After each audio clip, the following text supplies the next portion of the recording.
Bonjour à tous, aujourd'hui on découvre ensemble une association, Loi 1901, ou plutôt un collectif, le premier collectif de start-up et d'investisseurs en Europe, avec plus de 2000 start-up et investisseurs français qui défendent l'innovation responsable. Et ce collectif, c'est France Digital. Bonjour Arthur Nègre. Salut Chloé. Ça va bien ? Ouais, nickel. Ravi de vous retrouver. Alors aujourd'hui, l'idée de France Digital, c'est vraiment de porter une autre vision de la tech, plus responsable et vraiment collective. Exactement. Notre objectif numéro 1, c'est de faire émerger les champions du numérique en France et au niveau européen. Et pour ce faire, le but, c'est de connecter entrepreneurs, investisseurs et de faire en sorte de pouvoir tout simplement les aider, les aiguiller et pouvoir tout simplement les aider à structurer leur discours comme je peux le faire aujourd'hui, et les donner des clés pour pouvoir mieux se financer et mieux s'internationaliser. Ouais, l'entraide est vraiment au cœur de France Exactement, Digital. c'est l'entraide au cœur à travers différentes réunions entre métiers, DRH, directeurs financiers, directeurs marketing, et puis aussi aider les jeunes pousses, les CEO, qui développent leur activité et qui veulent structurer leur équipe. Oui, l'idée c'est vraiment de créer des ponts. C'est ça, entre des opportunités de business entre entrepreneurs. Exactement. En fait, on va les accompagner, on va essayer de travailler sur différents leviers. Le premier levier, c'est un levier de représentativité. Le gouvernement a besoin de pouvoir comprendre quels sont les besoins portés par les entrepreneurs et les investisseurs.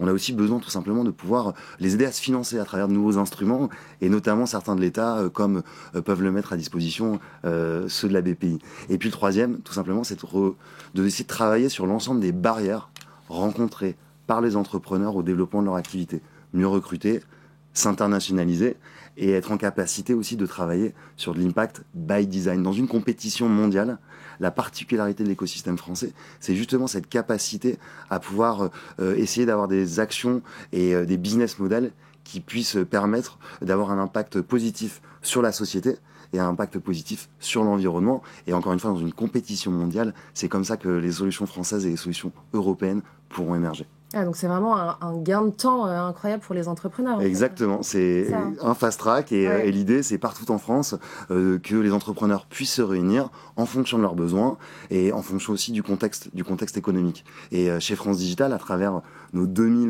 membres, on représente un pan complet de l'économie. Et l'idée, c'est de pouvoir pousser et amener ces acteurs à se structurer.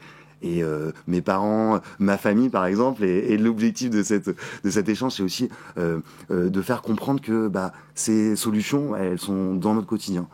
Blablacar, Doctolib, Malte pour les freelances, ce sont des solutions qu'on utilise au quotidien et on a envie de les aider. Alors, en quelques chiffres, donc ça fait 12 ans que France Digital existe.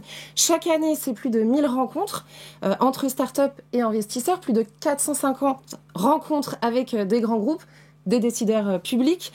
Le sujet justement de la relation start-up-grand groupe, elle est vraiment au cœur des problématiques des start-up. Exactement.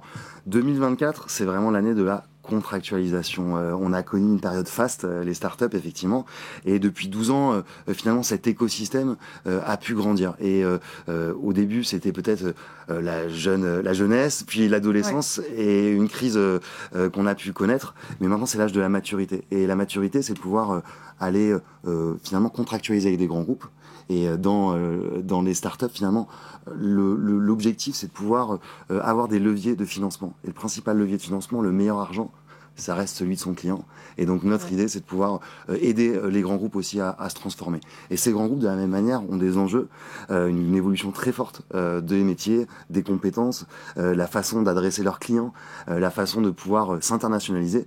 Et pour ça, ils ont besoin de s'appuyer sur des solutions innovantes, souvent portées par des entrepreneurs.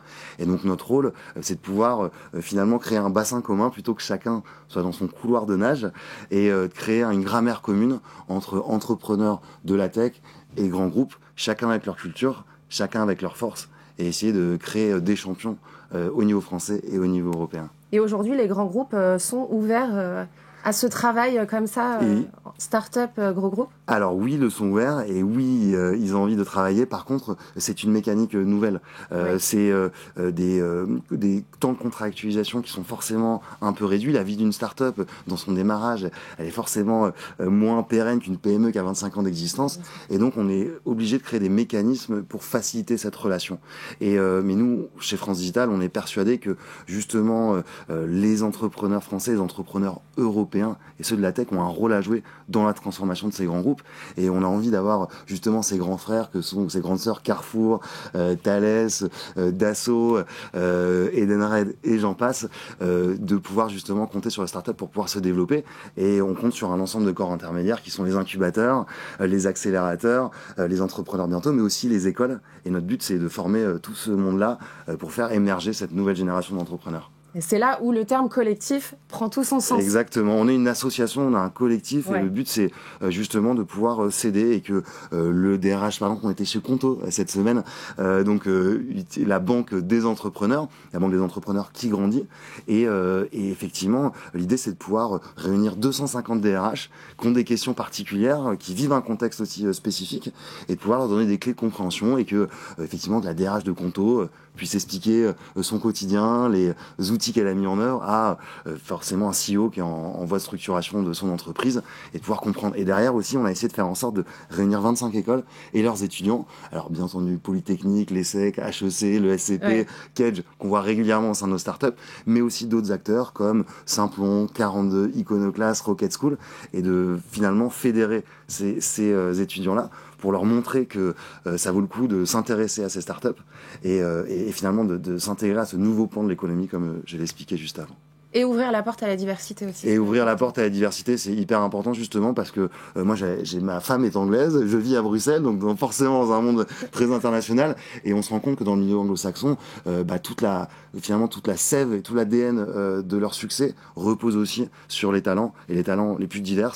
Et là, en France, le prix de la diversité, beaucoup travaillé sur l'enjeu de la parité, et il y a encore du chemin à faire, mais l'enjeu aussi de la diversité d'origine, de parcours, de culture sont aussi des atouts, et on a envie de pousser et de mettre le poids du corps sur cet enjeu-là en 2024. Et bien justement, vous allez voir que ça a un rapport avec la suite. On passe maintenant à la question sans filtre.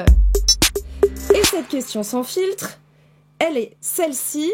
Vous êtes France Digital, mais vous avez une ambition européenne. Alors comment est-ce que vous conciliez les deux? Et justement, qu'est-ce que vous faites, France Digital, à Bruxelles? C'est une très bonne question.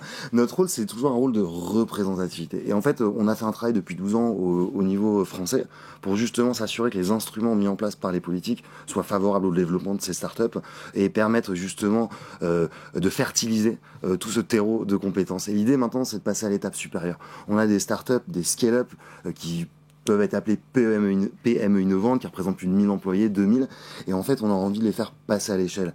Et nous, en étant foncièrement européens, on pense que la clé c'est l'Europe, c'est rapprocher les marchés, rapprocher les peuples, rapprocher les compétences, pour justement permettre de créer des facilités pour aller d'un pays à l'autre. Et pour cela, on a besoin finalement de montrer, d'incarner ces enjeux-là, et on a besoin aussi de parler et d'offrir effectivement des clés de compréhension à ces décideurs au niveau européen. Et donc, c'est le but de notre présence. Mais aussi, au-delà de ça, c'est aussi fédérer les bonnes volontés. Et ce collectif, on a envie de le porter aussi au niveau européen.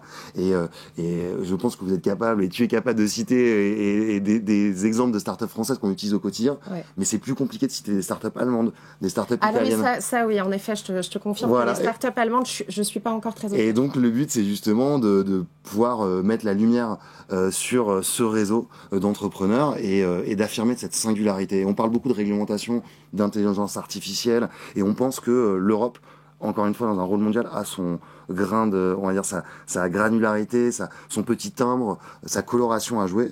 Et nous, on a envie d'affirmer que la tech doit être au bénéfice de la société et de l'environnement. Donc l'avenir de la tech sera responsable, collectif et européenne. Exactement. Merci beaucoup, Arthur Nègre, d'avoir été avec nous. Merci à vous d'avoir été avec nous. Je vous dis à bientôt pour une nouvelle émission.